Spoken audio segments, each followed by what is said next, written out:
When my voice is at the table, it's not just my voice, it's the voices of all the people who should have had the same opportunities but didn't. And now we make sure that I can advocate for them too. I never previously saw myself in politics, but what I did know was that I believe that every kid deserves a quality education and a space to thrive.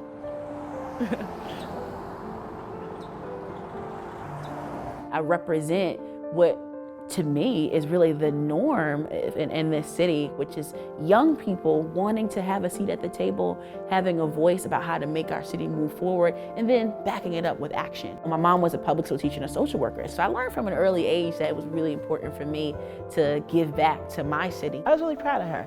The youngest woman ever elected to the board, the highest vote getter in that election, she ended up exceeding her own expectation.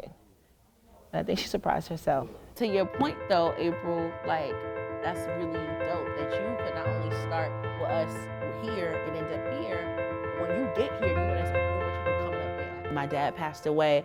It was an incredible, incredible shock and pain, but one that I didn't have to go through alone. I had my mother, I had my grandmother, I had my church community. Unfortunately, what happens with a lot of young people who go through trauma, either traumatic experiences like I did, or some that are perhaps even more severe, they don't always have that village, that support system. And that's often what causes some of those really negative effects. You know, young people who lose a loved one either to violence or just in general before the age of 17 are twice as likely to drop out of high school, are more likely to have substance abuse issues. When I decided to start She Wins, I wanted to specifically target girls who had shared my story of being affected by violence, so losing a loved one to violence. That was the group that was the most overlooked and the most in need, but in need in silence. I thought about what I needed when I was in that age, and I couldn't verbalize it, but I knew that I needed a group of other people who I felt like could relate to what I went through.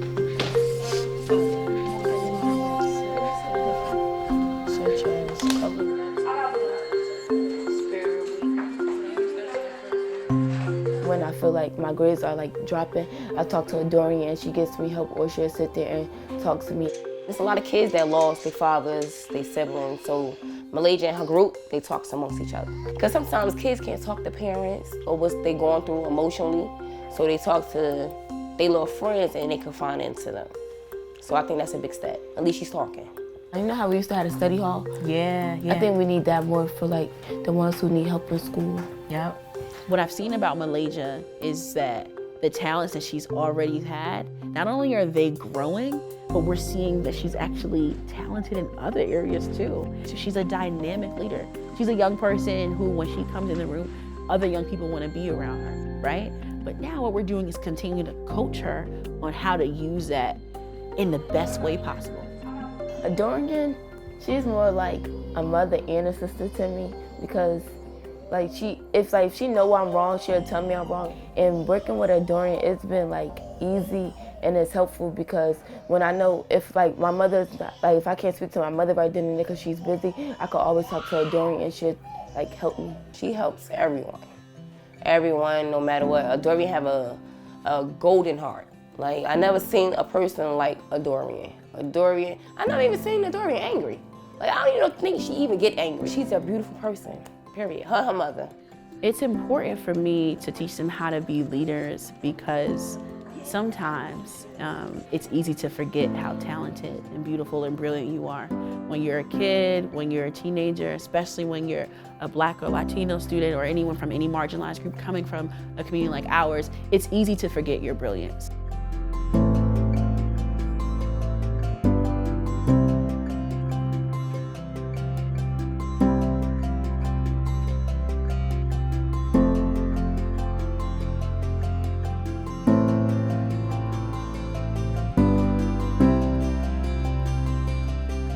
I think the biggest lesson I've learned from being on the school board is that change is possible.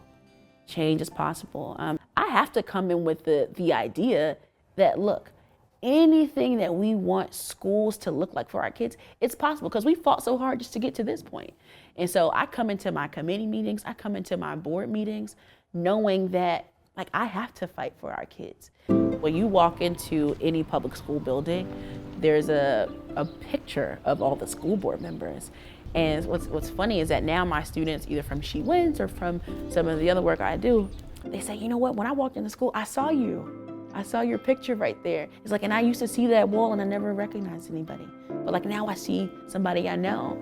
And so I think it's really beautiful to have people, you know, who look like our kids, who are close to their age, who they can look at and say, not only do I know her, but I know what she's about.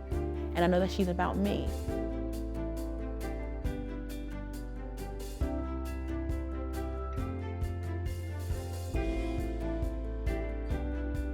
The future of She Wins looks like me not being here. It looks like our students who have been with us since they were 12, 13, continuing to serve as peer mentors, peer leaders in our organization, and then ultimately serving as the CEO in my seat. It looks like them also running institutions like She Wins, serving as board members, literally being the change that they want to see, and knowing that they should do that and be themselves unapologetically.